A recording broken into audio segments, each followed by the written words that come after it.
me tocó compartir la Haftarah llamada Re, que significa mira o percibe.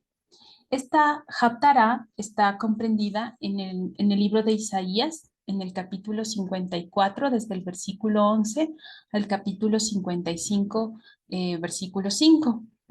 Antes de comenzar, también quería que pudiéramos leer este versículo de la Parashá, que está en Deuteronomio 13:4. En este versículo dice, en pos del Señor vuestro Dios andaréis, a Él temeréis, guardaréis sus mandamientos y escucharéis su voz, a Él serviréis y a Él seguiréis. Entonces, quería en esta Haftarah comenzar se podría decir, con el extracto de la Parashá para tener un contexto, ¿no? Entonces, como nos decía Josué, o sea, el fin de esto o de la parashá, el objetivo era que nosotros entendamos que como pueblo debemos guardar sus mandamientos. Ese era el fin. Y la relación que existe entre la parashá y la haftarah es que en la parashá, si bien el Señor confirma a su pueblo que van a poseer la tierra prometida, con la instrucción también de guardar sus mandamientos y no indagar. Les dice el Señor que no indaguen acerca de las prácticas idolátricas de los habitantes de la tierra que iban a poseer. En cambio, en la Haftarah el Señor nos está hablando, si bien no de una tierra prometida, nos habla de algo, de la consolación, que es la vida eterna, la Jerusalén celestial, en donde nuestro fundamento es Yehoshua, ya que a través de él nosotros podemos ser partícipes de esta vida eterna, a través de su sacrificio. Comenzando con la lectura, aquí en la tabla que les estoy mostrando, en la tabla que les estoy mostrando aquí es una comparación entre la versión de Reina Valera de 1960 con la traducción del hermano Eric Rodríguez que Josué me facilitó y me ayudó eh, con la información. Entonces, en el versículo 11 dice, oh pobre, oh tú que has sido azotada por tormenta, oh tú que no has sido restaurada. He aquí, yo estoy haciendo reposar en el Nofeg tus piedras y te fundaré en zafiros. Entonces, en la explicación que también daba el hermano Eric, decía que lo llama pobre y que, bueno, básicamente a Sion es la que se estaba refiriendo esta, mm, este verso.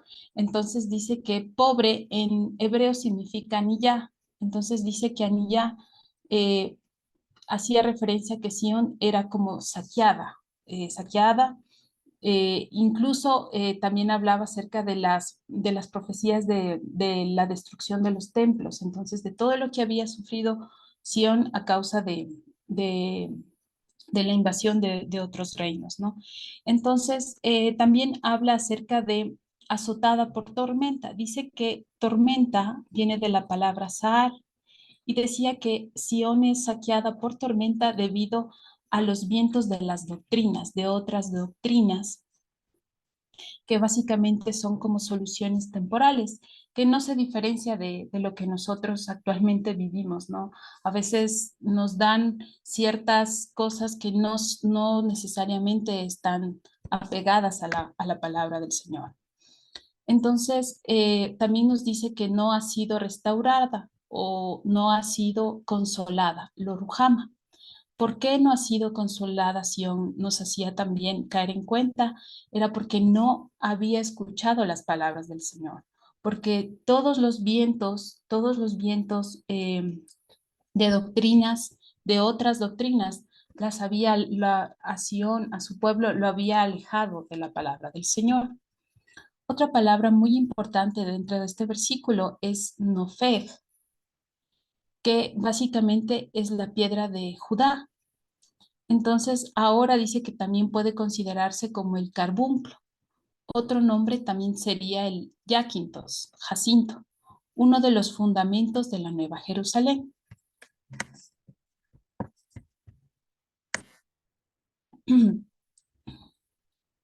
Hechos 4, versículo 11 y 12, para hacer referencia a lo que decía que es Nofeg, que es la piedra de Judá, que básicamente es nuestro Señor Yehoshua, dice que Yehoshua es la piedra reprobada por vosotros los edificadores, la cual ha venido a ser cabeza del ángulo, y en ninguno otro hay salvación, porque no hay otro nombre bajo el cielo dado a los hombres en que podamos ser salvos.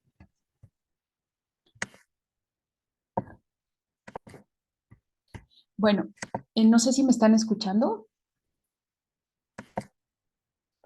Sí, Nicole. Ay, Muy bien. gracias, Sí, gracias por hermana. confirmar. Bueno, entonces, siguiendo este versículo, les estoy mostrando en esta figura cómo es el zafiro, que básicamente es una piedra azul, y que decía aquí en este versículo, y te fundaré o tus fundamentos serán en zafiros. Entonces aquí también hacía referencia el hermano Eric de que este zafiro era más bien en relación a lo que Dios dio a Moisés, Aarón, Nadab y Abiú, es decir, a la Torá. Cuando el Señor dio a la Torá, dice que había debajo de sus pies como un embaldosado de zafiro. Entonces, este lenguaje se refiere más bien que nosotros en la Jerusalén, en la vida eterna, vamos a tener como fundamento la Torá, que es Yehoshua mismo, ¿no? Entonces, esto del embaldosado de zafiro está en Éxodo 29, del versículo 9 al 10. Continuando con la lectura, en el versículo 12 de Isaías 54, el Señor dice, y pondré de Catcod tus soles y tus portones por piedras de fuego y todo tu límite por piedra de deseo de gusto. Entonces aquí la palabra Catcod dice que es una especie de calcedonia o ágata.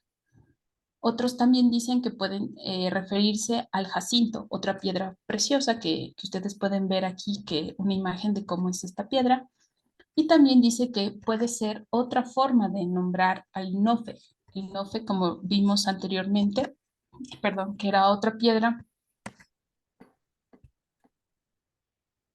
que es la piedra de Judá, ¿no? Entonces, esto hace también referencia a nuestro Señor Yehoshua. Y dice, y tus portones por piedras de fuego. Bueno, aquí también nos decía que el fuego, así puede ser también una referencia a otra piedra que se llama ópalo de fuego. Y todo tu límite por piedra de deseo o de gusto. Esto del límite de deseo o gusto también tiene la palabra Jefetz, perdón. Jefetz es esto del deseo o gusto.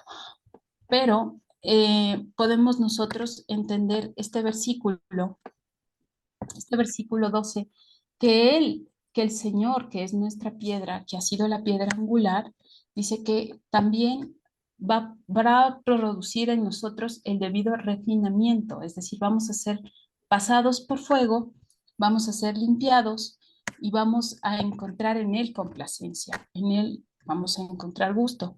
Me gustaría también leer Primera de Corintios 3, 13, 15, que dice, la obra de cada uno se hará manifiesta, porque el día la declarará, pues por el fuego será revelada, y la obra de cada uno, cual sea, el fuego la probará. Si permaneciere la obra de alguno que sobreedificó, recibirá recompensa.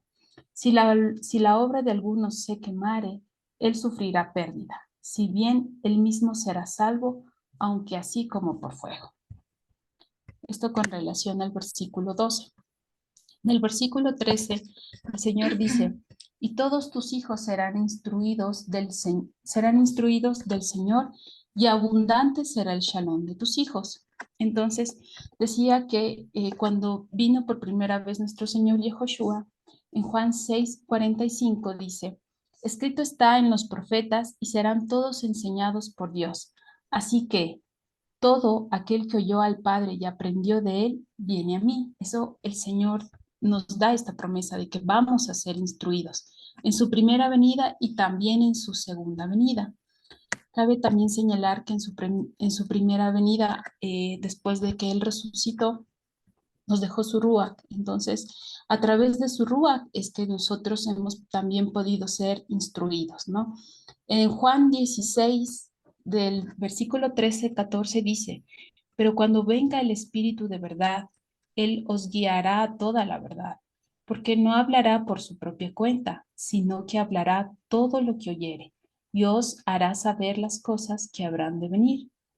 Él me glorificará, porque tomará de lo mío y os lo hará saber. Entonces, en su primera y en su segunda venida vamos a ser instruidos por el Señor. Aquí la palabra abundante también nos hacía caer en cuenta que se puede traducir con la palabra Rab, que significa Señor. Si nosotros leemos Salmos 48:2, ahí está traducido como la ciudad del gran rey, no del gran señor, sino la ciudad del gran rey, pero que en sí debería leerse la ciudad del Señor, del Rab. Eso con relación al versículo 3. En el versículo 14 nos dice, en Esdacá serás afirmada, aléjate de la opresión, Oshek. Entonces también nos decía que todo el Oshek es el pecado, aléjate de todo el pecado, de todo lo que leíamos en un principio, de toda doctrina que no es del Señor, de todo afán de este mundo. Nos dice, aléjate de la opresión del pecado, que no tendrás más de qué temer, y de la zozobra o del susto, porque no se acercará a ti. Esta palabra sedaká en hebreo se deriva de la palabra sedek, que dice que sedek es todo lo que debe ser, todo lo que no cambia. Entonces la palabra sedaká dice que se deriva de sedek y que en sí esta palabra sedaká, bueno, es la medida atenuante de la condición derivada de un juicio. Es la gracia de Dios sobre nosotros. Entonces, nosotros, por la gracia, por el sacrificio de nuestro Señor Yehoshua y por su resurrección, no vamos a ser, no vamos a sufrir las consecuencias, vamos a sufrir las consecuencias del pecado, pero no al grado que deberíamos hacerlo, sino que es su gracia la que atenúa la consecuencia.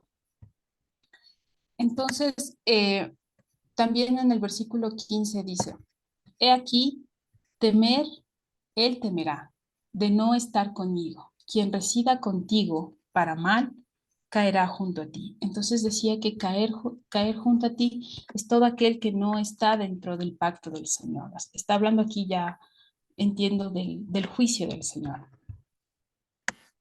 En el versículo 16 dice, he aquí, yo he puesto en orden al labrador o herrero, al que sopla en el fuego de brasas y hace salir un utensilio para su obra.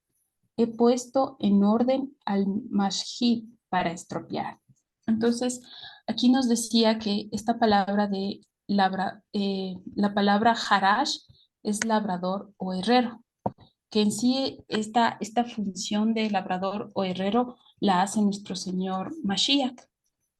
Si nosotros leemos en Mateo 3:12, nos dice, su aventador está en su mano y limpiará su era y recogerá su trigo en el granero y quemará la paja en fuego que nunca se apagará. Entonces, esto es lo que decía que Mashiach puede ser la función del labrador y también de herrero. ¿Por qué? Porque nosotros necesitamos ser pasados por fuego, por Mashiach, y solo pasando por el fuego podemos nosotros ser instrumentos en las manos del Señor. En primera de Pedro 1:7 dice, para que sometido a refinamiento vuestra fidelidad, mucho más preciosa que el oro, el cual, aunque perecedero, se prueba con fuego, sea hallada en alabanza, gloria y honra, cuando sea manifestado Yehoshua HaMashiach. Entonces decía que otra palabra importante en este versículo 16, perdón, es esta palabra mashhit, que en sí mashhit significa un frustrador, un corrompedor, corruptor o destructor de la carne. Dice que también esta palabra se puede leer en Génesis cuando es el nombre que se le dio al mensajero que causó la muerte de los Bejorot o de los primogénitos en Egipto. Entonces, este Mashhit, perdón, también es nuestro Señor Yehoshua. Entonces, en el contexto de que Él va a destruir toda carne, el Señor, es porque Él va a destruir todo en lo que el ser humano confía, en toda la riqueza, tal vez en la capacidad humana o en el ego. Entonces el Señor en el juicio, cuando Él venga por segunda vez, va a destruir. En el versículo 17 podríamos leer de la siguiente manera. Todo o cualquier utensilio que sea formado contra ti no tendrá éxito, y toda lengua que se levante contra ti para un mishpat, tú lo condenarás. Esta es la herencia de los siervos del Señor, y tu sedacá de parte mía, dicho del Señor. Hasta aquí está el capítulo 54. Josué, ¿sigo con el capítulo 55? Ok. Entonces, en el capítulo 55, el versículo 1 dice, oh, hey, todos los que son como el sediento, anden por las aguas, y el que no tiene plata, ande y haga un quiebre o un negocio, y coman, anden, hagan este quiebre o este negocio sin plata y sin precio, de vino y de leche. Entonces decía que esta palabra de quiebre tendría que entenderse como la verificación que hace el Señor para que nosotros podamos tomar vino y leche. Entonces, esta verificación o este negocio implica este refinamiento.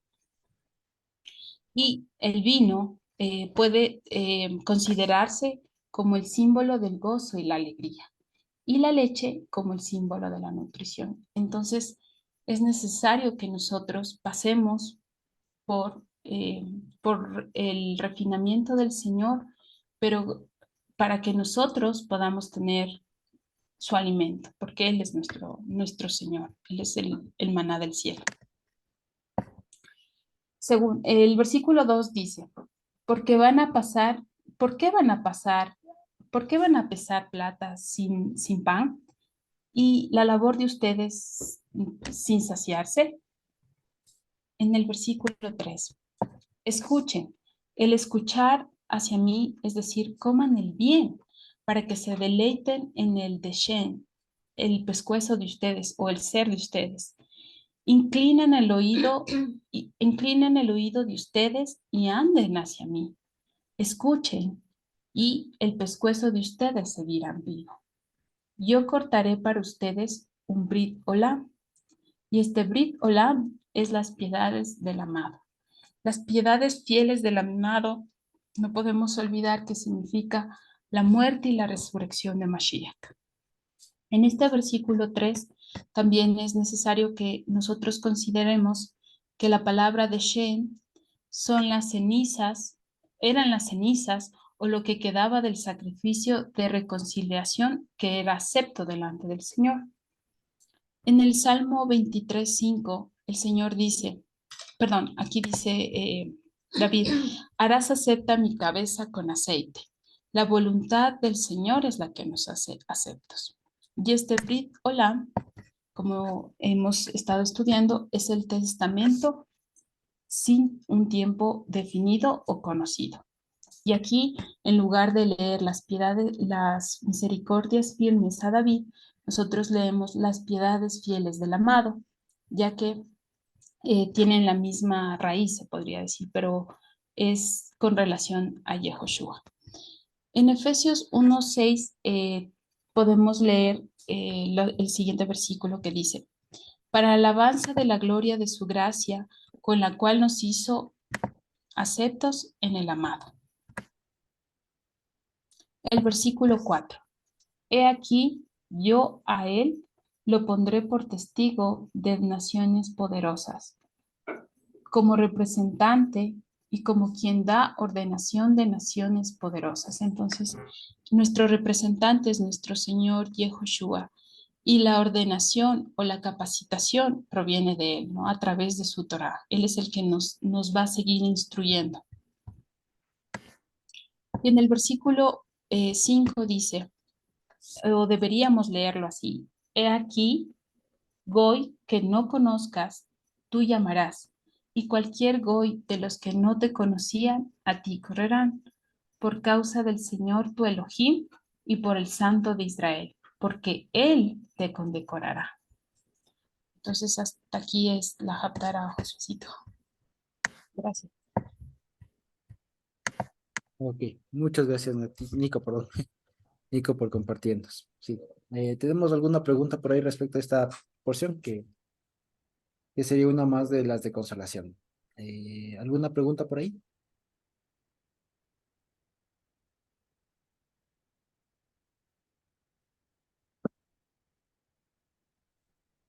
¿No?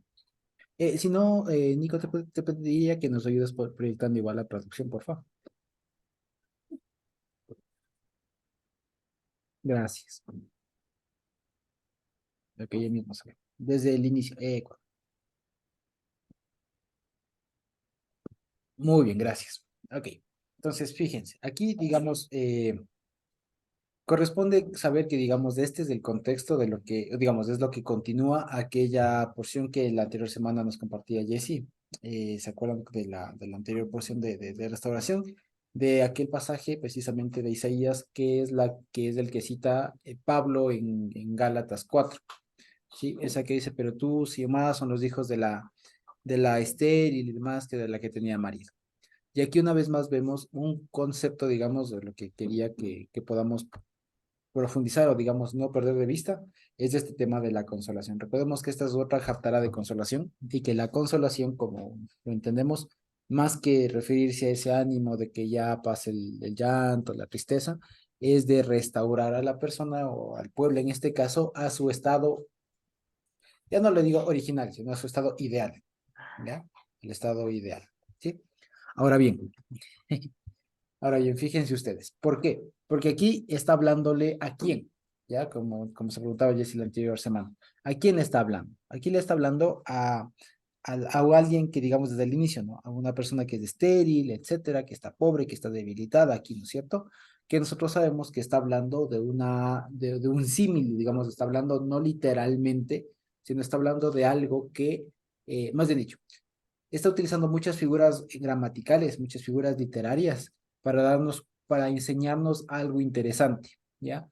Y es que, por ejemplo, y aquí se presenta el contraste que siempre que siempre va a haber, digamos, hasta que el Señor venga, que a los ojos del pueblo, digamos, es un poco complicado saber, digamos, identificar así a ciencia cierta quién es del pueblo y quién no es, ¿ya? Ese es el problema. ¿Y cómo sé, digamos así, que estoy en el correcto, que estoy en el adecuado? Ya que si ustedes se acuerdan lo que veíamos en Marcos era uno de los problemas, lo veíamos en Mateo también, que había varias formas de entender la palabra, varias formas de acercarse al Dios de Israel, y la pregunta que podría surgir es, ¿y yo cómo sé que estoy bien? ¿No es cierto? ¿Cómo sé que estoy bien? Tanto más fíjense ahora que hay muchas, que estamos de una situación muy diferente, ¿no? Que hay muchas denominaciones, hay muchas formas, muchísimas formas de llamarse cristiano, creyente, etcétera. Entonces la pregunta es, ¿y cómo sabemos nosotros que estamos bien?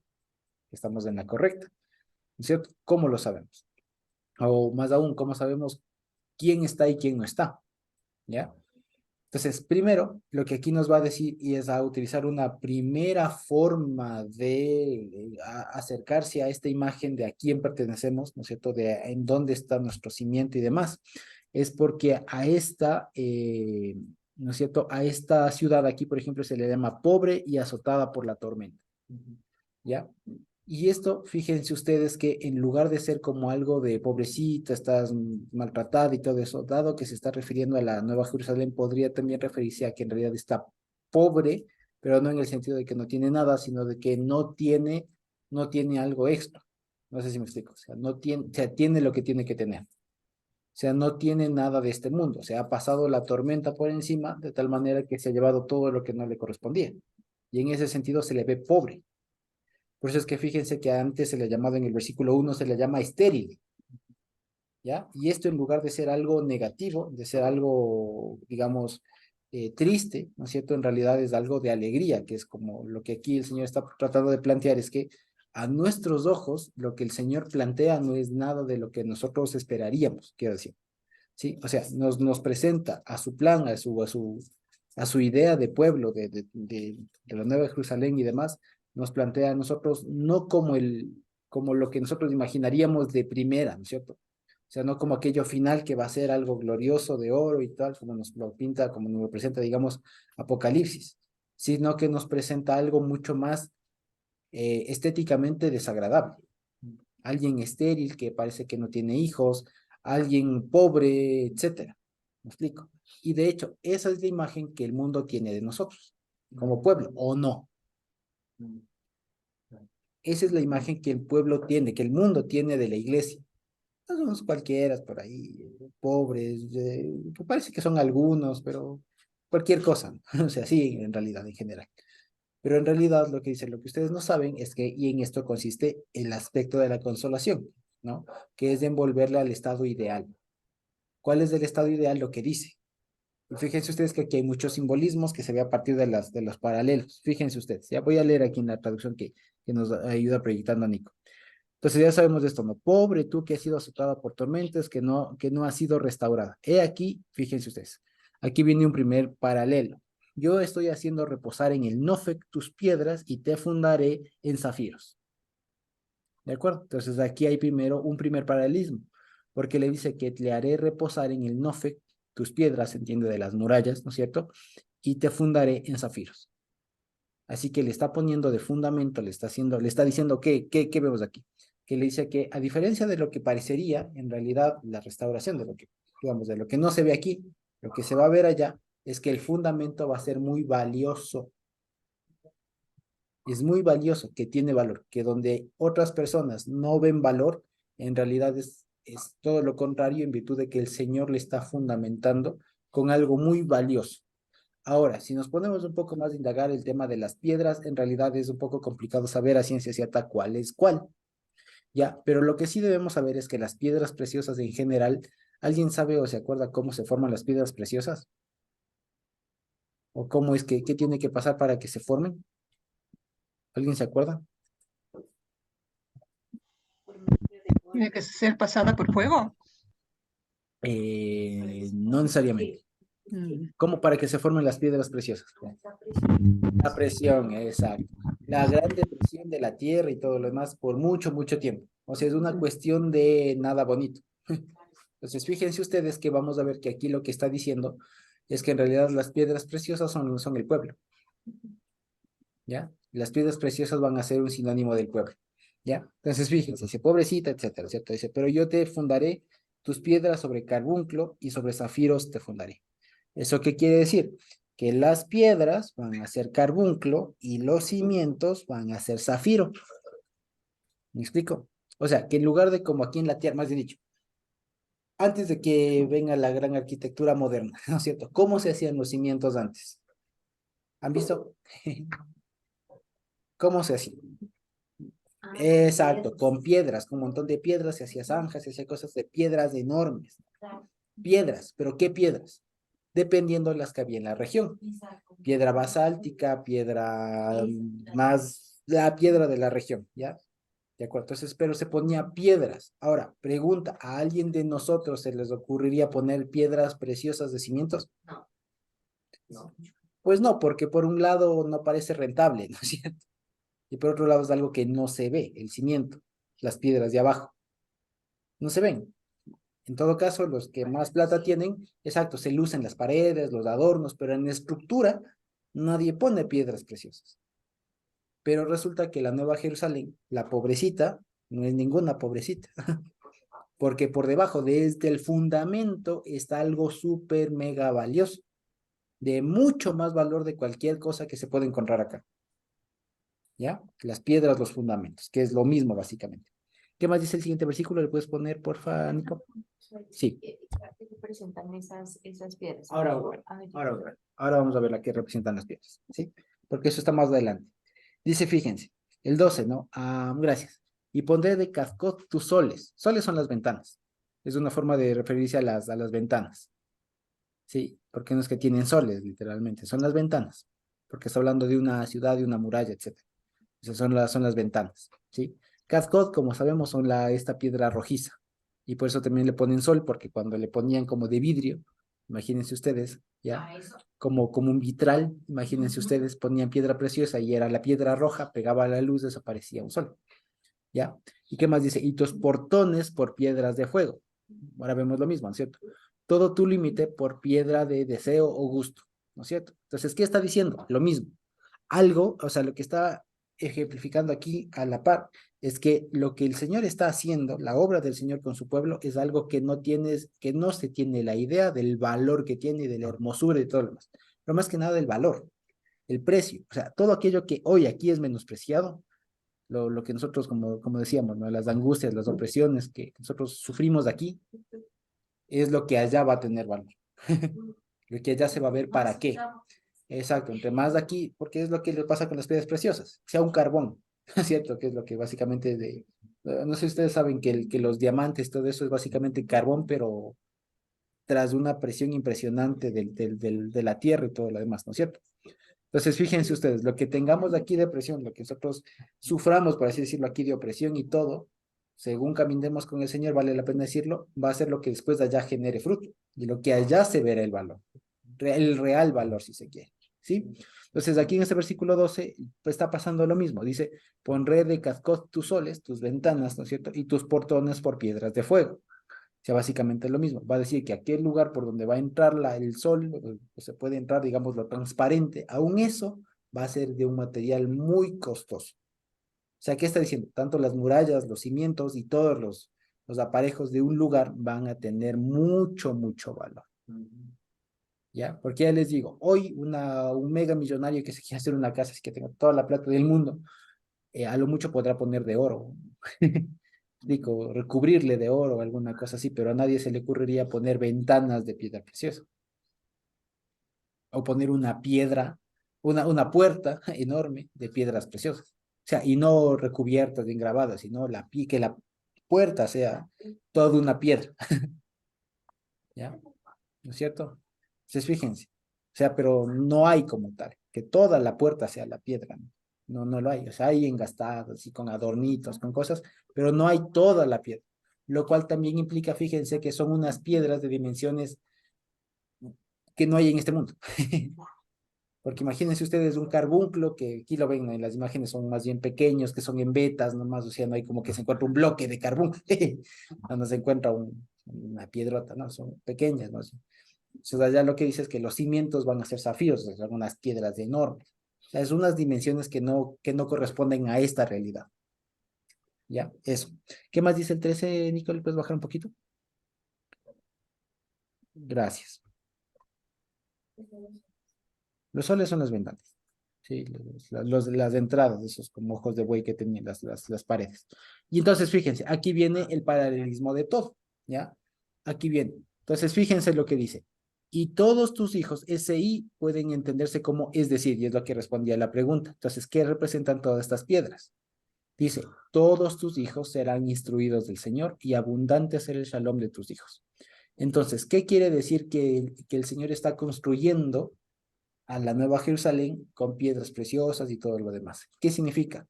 Que Él está enseñando su palabra a sus hijos. Y que todos nosotros venimos a hacer eso. Venimos a hacer esas piedras preciosas. ¿Ya? Que son cosas que hoy aquí no vemos. Nosotros somos eso. Por eso dice, ustedes, la iglesia, la Nueva Jerusalén, aquí parecen azotados, que les pegan, que por último les matan, les persiguen, lo que sea. Pero resulta que todo eso ya ustedes no ven el trabajo que están haciendo y el valor que ustedes tienen para mí, que yo les he otorgado. Así que lo que ustedes ven aquí hoy de pobres, etcétera y tal, resulta que el valor va para allá. Y con eso está el Señor ejemplificando, digamos, está construyendo, ¿sí? Y por eso dice, entonces, fíjense, ¿En qué consiste entonces el valor que tenemos nosotros? En que estamos siendo instruidos del Señor. ¿Ya? Ese es el famoso que incluso hay algunas organizaciones que se llaman así, Limudei Hashem. ¿Ya? Desde el verbo lelamed o lamad, que es como la letra lamed, ya que es enseñar, ¿no es cierto? Enseñar, instruir, tal, y aprender también. Y limud es como se dice estudiante en algún sentido, y de ahí viene la palabra talmid, que es de estudiante, ya, es otra forma de decirlo. Ya, pero limud es como el que tiene la instrucción, el que ya aprendió, digo. El talmid, el que está aprendiendo. Ya, básicamente. Sí, entonces esos dice que van a ser limudim de Hashem. O sea, ya van a ser personas que han aprendido. Entonces en eso consiste el valor. Discípulo es talmid. Pero ya te digo, talmid es el que está aprendiendo. El limud es el que ya aprendió. Ajá. Limudim en plural, y en constructo limudei. Sí, eso. Entonces, fíjense, y aquí mismo vuelve a decir, en Sedaká serás afirmada. Entonces, a la vez que le está hablando a la Nueva Jerusalén, está hablando a cada uno de nosotros, ¿ya? Que con Sedaká o en Sedaká, o sea, en justicia, en la obra del Señor, en la salvación del Señor, serás afirmada. Es decir, que nadie nos va a mover de la salvación del Señor. Porque la Sedaká no es lo mismo que el deber ser, el Tzedek. Tzedek es lo que traduce en justicia. Tiene dos palabras en hebreo. Una es tzedek y la otra es tzedaká, ¿ya? Tzedaká tiene que ver con una obra inmerecida que el Señor hace, ¿ya? Y tzedek es el deber ser, es el ideal, si se quiere, ¿ya? Cuando aquí dice que serás fundamentado, serás afirmada en tzedaká, tzedaká es la obra que el Señor hace precisamente para justificar al ser humano, a su pueblo, que corresponde con esa obra extra más allá, ¿no es cierto?, que hace precisamente que el pueblo pueda ser salvo, en pocas palabras. ¿Sí? Eso es básicamente la tzedaká. ¿Sí? Y por eso es que el pueblo judío, por ejemplo, le relaciona mucho la tzedaká y le relaciona incluso a veces con limosna, con el concepto que nosotros tenemos de limosna, porque es aquello que yo no estoy obligado a dar, sino que doy ese extra, por así decirlo. Entonces, incluso muchos dice, hiciste tus obras de tzedaká. Entonces, no piensan en otra cosa, sino en dar limosna, en dar alguna cosa extra, ¿ya? En dar una caridad, como nosotros decimos, ¿ya? Y no está mal el concepto. Lo que pasa es que ellos lo limitaron solo a eso. Y no se dan cuenta que el mayor hacedor de tzedaká, de tzedek y de tzedaká es el Señor Jesús, porque él hizo mucho más de lo que estaba obligado a hacer, por así decirlo, al punto de dar su vida, su mente y todo lo demás. ¿Sí? Entonces, cuando nos dice que estamos siendo afirmados en tzedaká, estamos siendo afirmados en últimas en la obra del Señor, como diría más adelante, en las piedades fieles del amado, en la muerte y en la resurrección, fundamento del cual nadie nos puede mover. ¿Sí? Eso básicamente. ¿No es cierto? Y dice, aléjate de la opresión, no tendrás más de qué temer y de la zozobra porque no se acercarán a ti. Y esto, en pocas palabras, fíjense ustedes, está hablando de la consolación en un sentido más profundo, digamos, porque fíjense ustedes, ¿qué significa esto de que no tendrás más de qué temer, de la zozobra, no se acercará a ti? ¿Qué significa eso? ¿Qué implica eso? ¿Será que está hablando en un ámbito aquí terrenal? Así de que aquí en esta tierra nunca más vas a tener miedo, nunca vas a tener alguna especie de pánico. No, eso inevitablemente lo vamos a tener acá. Pero ¿cuándo ya nunca más tendremos miedo, ni pánico, ni nada? Allá, ¿no es cierto? En la Nueva Jerusalén, la Jerusalén celestial. Entonces, fíjense que de todo eso va, porque estamos ya afirmados estaremos ya afirmados con Él y todo lo demás, como dice Apocalipsis. Estaremos con Él y ya no habrá más noche, no habrá más sombra, ni nada, ni dolores, ni enfermedades, ni nada. Y es lo que es aquí. Aquí a nosotros nos pasa esto, a veces nos da miedo, nos da zozobra, nos enfermamos, etcétera. Pero cuando el Señor nos promete que va a llegar un momento en el que no vamos a temer más, ¿qué significa? Que ya no vamos a estar sujetos a esta condición humana actual en estos cuerpos pecaminosos y todo lo demás, sino que hemos de estar en una situación diferente en el que todas las cosas a lo que somos vulnerables, como veíamos ayer, ¿se acuerdan? A todo eso de lo que podemos ser vulnerables, va a haber un momento en el que ya no vamos a ser. Lo que supone, lo que implica que nuestra naturaleza habrá cambiado de una forma similar, muy semejante a la del Señor. ¿Sí? O sea, su cuerpo y demás. ¿Sí? Eso básicamente. Entonces, fíjense, en términos generales, lo que esta Haftará quiere decir, quiere enseñarnos, hemos dicho, nos enseña, es este ámbito de la consolación que tiene que ver con la naturaleza que el Señor nos concederá cuando Él venga. Como dice el apóstol Juan, si no estoy mal, cuando Él venga, le veremos tal como Él es, porque seremos como Él es. ¿Sí?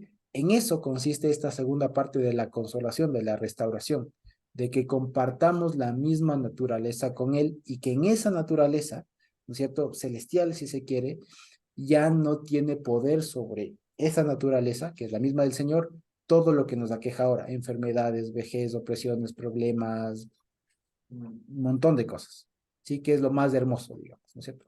Y sobre todo, que estando en esa naturaleza, tendremos el mejor premio de todos, que es que nos consideremos enseñados del Señor. O sea, digamos así, esto como en la Reina Valera le ponen, todos serán como ponen, instruidos por el Señor, como que el Señor les va dando clases, ¿no? No, aquí dice Limudei Hashem, o sea, personas que ya han aprendido y que le pertenecen al Señor. O sea, seremos personas instruidas de pertenencia del Señor. O sea, lo que implica que allá no vamos a seguir aprendiendo, que me explico, sino que ya aquí el Señor nos da, o nos habrá llevado, al, como diría el apóstol Pablo, a la estatura del varón perfecto, de tal manera que allá ya no vamos a estar en función de talmidim, o sea, de aprendices, explico, de estudiantes que todavía estamos aprendiendo ahí, sino que allá ya seremos limudei. Fíjense ustedes que es un salto diferente. Aquí somos talmidim, y nos mandó a hacer el Señor a hacer talmidim, a ser discípulos, lo que ponen, ¿cierto? Ser talmidim. Por favor, ¿puedes repetir la corrección del versículo 13, por favor? Sí, ok. Dice, y todos tus hijos serán, puede ser igual enseñados o puede ser instruidos del Señor. O sea, instruidos que le pertenecen al Señor.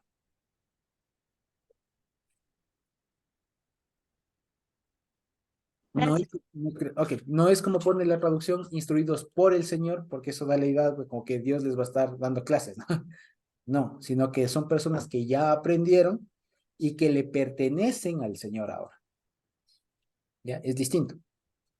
¿Ya? Porque si no, aquí da la idea como que de allá recién vamos a estar ahí aprendiendo, ¿no?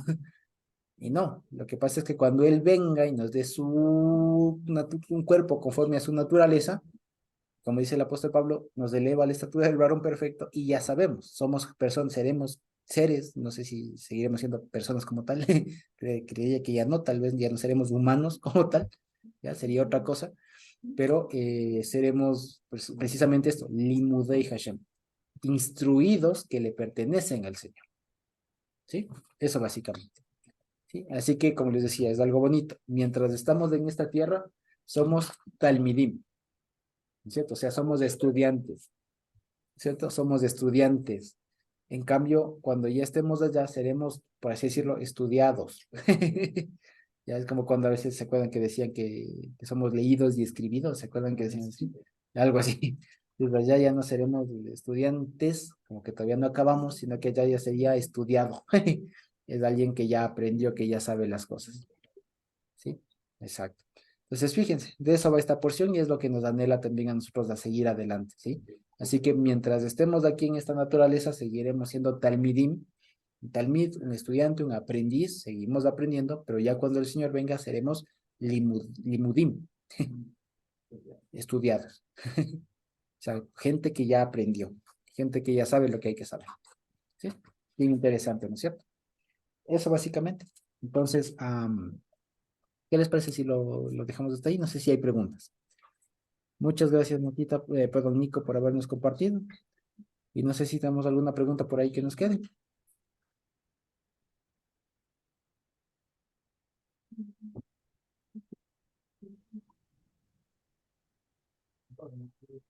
¿No? ¿No?